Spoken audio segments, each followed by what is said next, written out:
Agar siz 2026 yil 18 avgustgacha ariza bermasangiz, ayrim to'lovlar bo'yicha pulingizdan ayrilib qolishingiz mumkin. Bu masala faqat bitta toifadagi odamga emas, nafaqa olayotgan, kompensatsiya kutayotgan, ijtimoiy yordamga umid qilayotgan, hujjatini hali rasmiylashtirmagan juda ko'p oilalarga tegishli bo'lishi mumkin. Men bugun sizga eng muhim narsani oddiy tilda tushuntiraman. Kim shoshilish kerak, kim xavotir olmasa bo'ladi.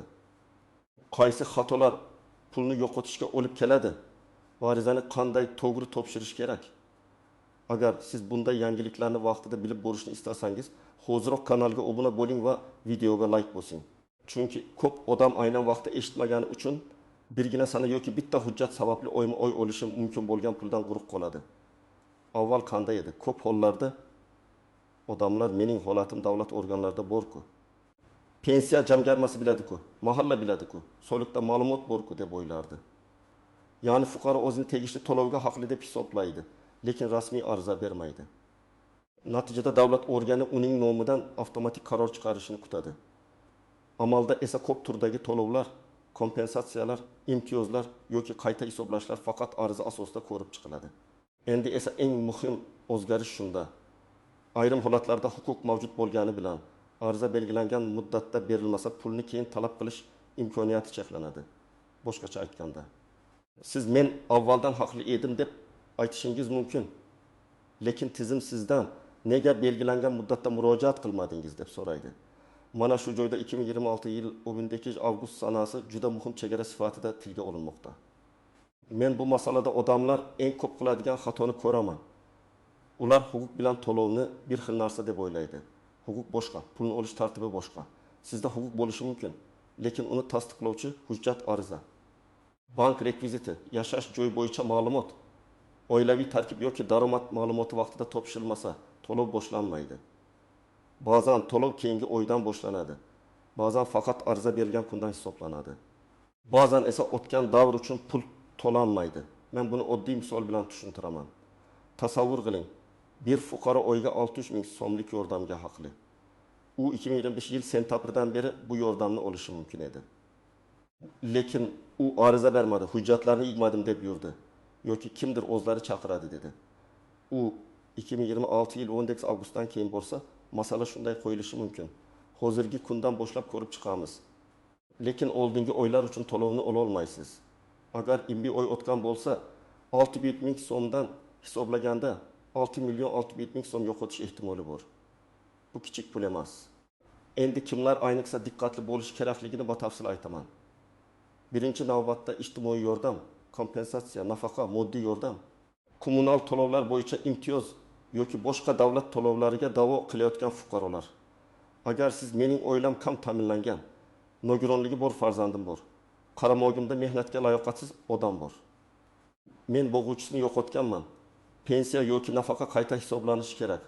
Avval ariza bera olmaganman deb hisoblasangiz, muddat masalasini jiddiy qabul qiling. Ikkinchi guruh hujjatida kamchilik bor odamlar. Masalan, nikoh qayd etilmagan, ayrim hujjati olinmagan, bola tug'ilganlik guvohnomasi tizimda chiqmayapti. Yashash manzili boshqa joyda, bank kartasi boshqa odam nomida, familiya o'zgargan, pasport yoki ID karta yangilangan. Lekin ma'lumotlar bir-biriga mos kelmayapti. Mana shunday kichik ko'rinadigan tafovutlar arizani ortga qaytarishi mumkin. Odam esa men ariza berdim deb o'ylaydi, lekin ariza to'liq qabul qilinmagan bo'ladi. Uchinchi guruh chet elda ishlayotgan yoki yaqinda qaytgan fuqarolar oilasi. Ko'p oilalarda chet elda, xotin bolalar bilan uyda yoki aksincha. Daromad masalasi, oilaviy tarkib, aliment, pul o'tkazmalari, doimiy yashash joyi kabi holatlar tekshirilishi mumkin. Agar oila yordamga muhtoj bo'lsa, erim chet elda, demak menga bermaydi deb oldindan voz kechmaslik kerak. Lekin daromadim yo'q deb noto'g'ri ma'lumot berish ham xavfli. Men tavsiya qiladigan yo'l, bor holatni to'g'ri ko'rsating. Pul o'tkazmalari bo'lsa, yashirmang, lekin xarajatlaringiz, qaramingizdagi bolalar, ijara, davolanish, nogironlik, ishsizlik holatini hujjat bilan tushuntiring. 4-guruh pensiya va nafaqa masalasida staj, ish haqi yoki maqomi to'g'ri hisoblanmagan odamlar. Ba'zan odam 1990 yillardagi ish stajini qo'shtirgan bo'ladi, lekin bitta arxiv ma'lumoti yetishmaydi. Ba'zan ayol kishi bola parvarishi davrini hisobga oldirishni unutadi. Bazen erkek kişi zararlı iş sharoitida ishlagan, lekin imtiyozli staj tasdiqlanmagan. Agar shunday holatlarda qayta hisoblash uchun ariza talab qilinsa, vaqtida murojaat qilmaslik keyingi to'lovlarga ta'sir qiladi. Endi hayotiy misollar bilan ko'ramiz. Birinchi misol, Gulbahor opa 2 nafar farzandi bilan yashaydi. Turmush o'rtog'i bilan ajrashgan, lekin aliment undirish bo'yicha hujjat topshirmagan. U kam ta'minlangan oila sifatida yordam so'ramoqchi. Mahallaga borganda undan oilaviy tarkib, daromad, bolalar hujjati, aliment bo'yicha ma'lumot so'raladi. Agar u aliment olmayman desa, lekin bu rasmiy tasdiqlanmagan bo'lsa, ariza cho'zilishi mumkin. Agar u 15-avgustgacha hujjatlarni tartibga solib, ariza topshirsa, to'lov masalasi vaqtida ko'rib chiqiladi. Agar u muddatdan keyin bo'lsa, oldingi davr uchun pulni olish qiyinlashishi mumkin. Ikkinchi misol, Rustam aka 62 yoshda pensiyaga chiqqan, lekin bir korxonadagi 8 yillik staji hisobga olinmagan. U baribir pensiya olayapman-ku deb yurdi. Lekin shu 8 yil staj qo'shilsa, pensiyasi oyiga 2 ming so'mga o'sishi mumkin. Bir yilda bu 3 million so'm degani. Agar qayta hisoblash faqat ariza asosida amalga oshirilsa, u arizani qancha kech bersa, shuncha pulni bo'y beradi. Chunki tizim siz uchun avtomatik ravishda eski arxivlarni izlab pensiyangizni oshirib bermasligi mumkin. Uchinchi misol, bir oilada nogironligi bo'lgan bola bor. Ota-ona bolaning hujjatlarini rasmiylashtirgan, lekin parvarish nafaqasi yoki boshqa qo'shimcha to'lovlar bo'yicha ariza berishni kechiktirgan. Sababi ular tamomiy yoki tibbiy komissiya xulosasi chiqdi. Endi hammasi avtomatik bo'ladi deb o'ylagan. Amalda esa tibbiy xulosa bir narsa, to'lovni tayinlash uchun murojaat boshqa narsa bo'lishi mumkin. Agar ular belgilangan muddat ichida ariza bersa, huquqi himoya qilinadi. Kechiksa, aynan o'sha oilalar uchun pulni olish masalasi murakkablashadi. To'rtinchi misol, yosh oila ijarada yashaydi. Daromadi o'z 3 nafar farzandi bor. Ular kommunal to'lovlar yoki ijtimoiy yordam bo'yicha imtiyoz borligini eshitadi. Lekin biz ro'yxatda boshqa tumandamiz, baribir chiqmaydi deb ariza bermaydi. Bu ham xato, chunki ko'p holatda vaqtincha yashash, haqiqatda yashash manzili mahalla dalolatnomasi, ijara shartnomasi yoki boshqa tasdiqlar bilan masala ko'rib chiqilishi mumkin. Eng yomoni, odam ariza bermasdan turib o'zini rad etilgan deb hisoblaydi. Kimlar xavotir olmasligi mumkin?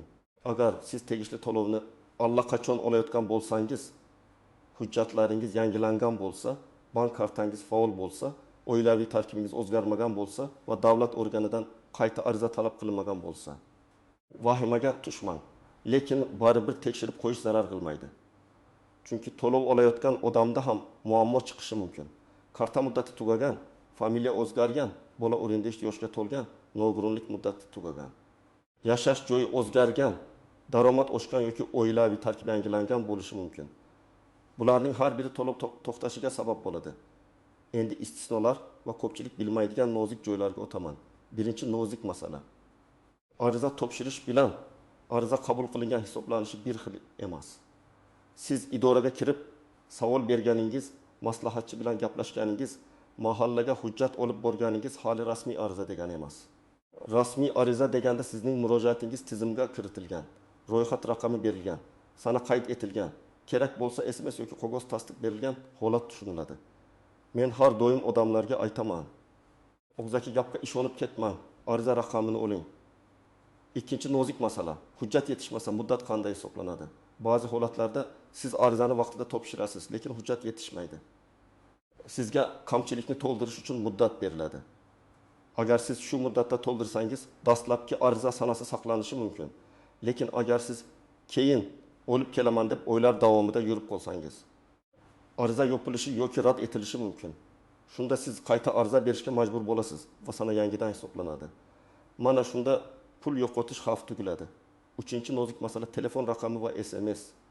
Ko'p odam ariza beradi. Lekin telefon raqami boshqa odam nomida raqam ishlamaydi, SMS kelmaydi yoki o'qilmaydi. Keyin tizimdan hujjat to'ldiring degan xabar kelgan bo'ladi, odam esa bilmaydi. Natijada muddat o'tib ketadi. Shuning uchun ariza berayotganda telefon raqamingiz faol bo'lsin. SMSlarni tekshirib turing. Iloji bo'lsa, ariza holatini portal yoki idora orqali qayta so'rang. To'rtinchi nozik masala, men avval murojaat qilganman degan dalil. Agar siz avval borgan bo'lsangiz, lekin qo'lda hech qanday tasdiq bo'lmasa, buni isbotlash qiyin. Masalan, 2025 yil noyabrda mahallaga borgansiz, sizga hozircha kuting deyishgan. 2026 yil sentabrda bo'lib, men noyabrda kelganman desangiz, tizimda ariza bo'lmasa, huquqiy nuqtai nazardan sizning murojaatingiz ko'rinmaydi. Shuning uchun har bir arizadan keyin qabul qilingan sana va raqamni saqlang. 5-nozik masala bank kartasi. Ba'zi to'lovlar faqat ariza beruvchining nomidagi kartaga tushadi. Agar karta turmush o'rtog'ingiz, farzandingiz yoki qarindoshingiz nomida bo'lsa, pul tushmasligi mumkin. Yoki karta bloklangan. Muddati tugagan bank hisob raqami noto'g'ri kiritilgan bo'ladi. Odam menga to'lov tayinlandi, lekin pul tushmadi deb yuradi. Aslida muammo rekvizitda bo'ladi. Ariza berishdan oldin bank kartangizni tekshiring. Karta egasi aynan siz bo'lishingiz kerakmi? Hisob raqam faolmi? Shuni aniqlang. 6-nozik masala oilaviy tarkib. Ijtimoiy to'lovlarda kim oila a'zosi hisoblanadi? Kim alohida oila hisoblanadi? Bu juda muhim. Masalan, ota-ona, kelin, o'g'il, nevaralar bir manzilda ro'yxatda turishi mumkin, lekin haqiqatda alohida yashashi, alohida ro'zg'or qilishi mumkin. Yoki aksincha, odam boshqa joyda ro'yxatda, lekin siz bilan yashaydi. Bular daromad hisobiga ta'sir qiladi. Agar oilaviy tarkib noto'g'ri ko'rsatilsa, yordam rad etilishi mumkin. Shuning uchun mahalla kadastr FHDYO. Pasport ma'lumotlari bir-biriga mos kelishini oldindan tekshiring. 7-nozik masala daromadni yashirish.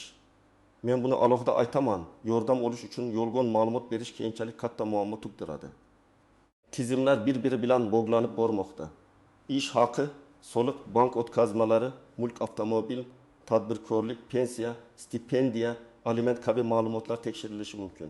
Agar noto'g'ri ma'lumot sabab pul olganingiz aniqlansa, pulni qaytarish talab qilinishi, hatto javobgarlik masalasi ham chiqishi mumkin. To'g'ri yo'l, holatingizni yashirmang.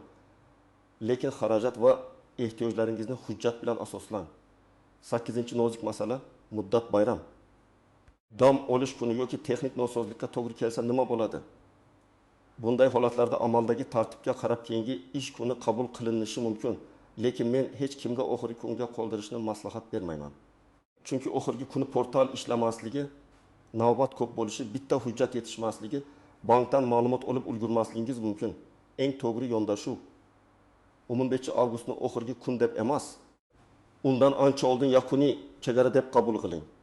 Men kamida 1-2 oy oldin harakat boshlashni maslahat beraman. Endi nima qilish kerakligini bosqichma-bosqich aytaman. 1-qadam. Siz qaysi to'lov yoki imtiyozga da'vo qilayotganingizni aniqlang. Bu ijtimoiy yordammi, nafaqami, pensiyani qayta hisoblashmi, kompensatsiyami, bola puli yoki boshqa davlat to'lovimi? Nomini aniq biling. Chunki har bir to'lovning tartibi, hujjati, muddati va tekshiruv mezoni boshqa bo'lishi mumkin. 2-qadam, pasport yoki ID kartangiz, tug'ilganlik guvohnomalari, nikoh yoki ajrim hujjati. Nogironlik to'g'risidagi ma'lumotnoma, pensiya hujjatlari, ish staji ma'lumotlari, bank kartasi rekviziti, yashash joyi bo'yicha hujjat, daromad ma'lumotlari kabi asosiy hujjatlarni oldindan yig'ib qo'ying. Hamma odamga ham bularning barchasi kerak bo'lmaydi. Lekin ko'p murojaatlarda aynan shu turdagi hujjatlar so'raladi. 3-qadam, rasmiy manbaga murojaat qiling. Siz yagona interaktiv davlat xizmatlari portali orqali, mahalla orqali, tuman ijtimoiy himoya bo'limi orqali, pensiya jamg'armasi yoki tegishli davlat xizmatlari markazi orqali murojaat qilishingiz mumkin. Qaysi idora kerakligini to'lov turiga qarab aniqlash lozim. Agar ishonchingiz komil bo'lmasa, davlat xizmatlari markaziga borib, aynan qaysi xizmat bo'yicha ariza berishingiz kerakligini so'rang. 4-qadam, arizani yozishda umumiy gaplar bilan cheklanib qolmang. Masalan, menga yordam bering deb yozish yetarli emas. Arizada kimligingiz, yashash manzilingiz, oilaviy holatingiz, qaysi to'lovni so'rayotganingiz, nima sababdan haqli deb hisoblayotganingiz, qaysi davr uchun ko'rib chiqishni so'rayotganingiz aniq ko'rsatilishi kerak. Agar qayta hisoblash bo'lsa, qaysi staj, qaysi hujjat, qaysi sana yoki qaysi qaror bo'yicha qayta ko'rishni so'rayotganingizni yozing. 5-qadam, ariza topshirilganini tasdiqlovchi raqamni oling. Bu juda muhim. Agar portal orqali topshirsangiz, elektron tasdiqni saqlang. Agar idorada topshirsangiz, kirim raqami yoki qabul qilinganligi haqidagi belgini oling. Agar mahalla orqali topshirsangiz, qaysi kuni kim qabul qilgani, ariza tizimga kiritilmaganini aniqlang. Men hatto odamlarga alohida daftar tutishni maslahat beraman. Sana, idora nomi, xodim ismi, ariza raqami, aytilgan kamchiliklar va keyingi muddatlarni yozib boring. 6. qadam, kamchilik chiqsa darhol to'ldiring. Masalan, sizdan bank rekviziti, arxiv ma'lumoti, fidya hujjati yoki tibbiy xulosa so'ralsa, keyin qilaman demang. Chunki arizani vaqtida bergan bo'lsangiz ham, kamchilikni vaqtida to'ldirmasangiz jarayon to'xtab qoladi. Ayniqsa 2026 yil 9 avgustga yaqinlashgan sari har bir kun qimmat bo'ladi. 7. qadam, javobni kutib yotmang. Holatni tekshirib turing. Ariza ko'rib chiqish muddati bor, lekin amalda ba'zida qo'shimcha tekshiruv, idoralar ma'lumot almashinuvi, hujjat mos kelmasligi sabab cho'zilishi mumkin. Siz har 7 yoki 10 kunda holatni so'rab turing. Portalda status ko'rinsa tekshiring. Telefon raqamingizga kelgan SMS'larni o'chib o'qing. Agar rad javobi kelsa, sababini yozma shaklida oling. 8. qadam, rad etilsa darhol taslim bo'lmang. Rad javobida sabab yozilgan bo'lishi kerak. Masalan, daromad yugur, hujjat yetishmaydi. Oilaviy tarkib mos emas, ma'lumot tasdiqlanmadi, muddat o'tgan, huquq mavjud emas. Har bir sabab boshqa yechim talab qiladi. Hujjat yetishmasa to'ldirasiz. Ma'lumot xato bo'lsa tuzattirasiz. Muddat masalasi bo'lsa avvalgi murojaat dalillarini ko'rsatasiz. Agar rad javobi asossiz deb hisoblasangiz, yuguri tashkilotga yoki sudga shikoyat qilish huquqingiz bor. 9. qadam, yaqinlaringizni ham ogohlantiring. Ko'pincha eng ko'p zarar ko'radiganlar internetda faol bo'lmagan odamlar, keksalar, chekka hududdagi oilalar, yo'lg'iz onalar, nogironligi bor shaxslar, hujjat ishlari bilan qiynaladigan fuqarolar. Siz bu videoni ko'rib o'z hujjatingizni tartibga solishingiz mumkin. Lekin onangiz, otangiz, qo'shningiz, qarindoshingiz bu muddatdan bexabar bo'lishi mumkin. Ularga ayting. Ariza bermagan bo'lsa, tekshirtirsin. Men yana bir muhim ogohlantirishni aytaman. Hech kimga pul berib arizangizni tezlashtirib beraman. Muddatdan keyin ham pulingizni undirib beraman. Ichkarida odamim bor degan gaplarga ishonmang. Rasmiy xizmatlar rasmiy tartibda amalga oshiriladi. Agar pullik yuridik yordam olsangiz ham shartnoma, chek, yozma maslahat bo'lsin. Lekin oddiy ariza berish uchun ko'p holatda vositachiga ehtiyoj yo'q. Siz o'z hujjatingizni to'g'ri yigib, rasmiy idoraga murojaat qilishingiz mumkin. Yana bir amaliy masala, hujjatlarni skaner yoki rasm holida saqlang. Telefoningizda alohida papka oching. Pasport, tugilganlik guvohnomasi, bank rekviziti, nogironlik hujjati, pensiya hujjati, ariza javoblari. Qog'oz yo'q bo'lishi mumkin, lekin elektron nusxa tez yordam beradi. Faqat shaxsiy ma'lumotlaringizni begonalarga yuborishda ehtiyot bo'ling. Agar sizda vaqt oz qolgan bo'lsa, eng avval arizani rasmiy ro'yxatdan o'tkazing. Keyin yetishmagan hujjatlarni belgilangan muddatda to'ldirishga harakat qiling. Lekin arizani umuman bermay yurish eng xavfli holat. Chunki rasmiy tizimda sana ko'rinmasa, keyin men niyat qilgandim, men tayyorlanayotgandim, men eshitmadim degan gaplar pulni saqlab qolishga yetmasligi mumkin. Demak, asosiy fikr shunday. 2026 yil 15 avgustgacha ariza berish masalasini jiddiy oling. Agar siz biror to'lov, nafaqa, kompensatsiya, ijtimoiy yordam yoki qayta hisoblashga haqli deb o'ylasangiz, kutib o'tirmang. Hujjatlaringizni tekshiring. Qaysi idoraga murojaat qilishni aniqlang. Arizani rasmiy topshiring. Ariza raqamini oling va holatini kuzating. Eng katta xato bu o'zlari biladi deb yurish. Men ekspert sifatida sizga shuni aytaman. Ko'p hollarda odam pulni huquqi yo'qligi uchun emas, hujjatni kech topshirgani, ariza raqamini olmagani, SMS'ni so'qimagani yoki bitta ma'lumotni vaqtida to'ldirmagani uchun yo'qotadi. Shuning uchun bugundan boshlab harakat qiling. Sizning fikringiz qanday? Siz yoki tanishlaringiz shunday to'lov, nafaqa yoki ariza masalasida muammoga duch kelganmisiz? Izohlarda yozib qoldiring, boshqalar ham tajribangizdan foydalansin. Videoga like bosing, kanalga obuna bo'ling va yaqinlaringizga ham yuboring. Chunki bu ma'lumot kimningdir pulini saqlab qolishi mumkin.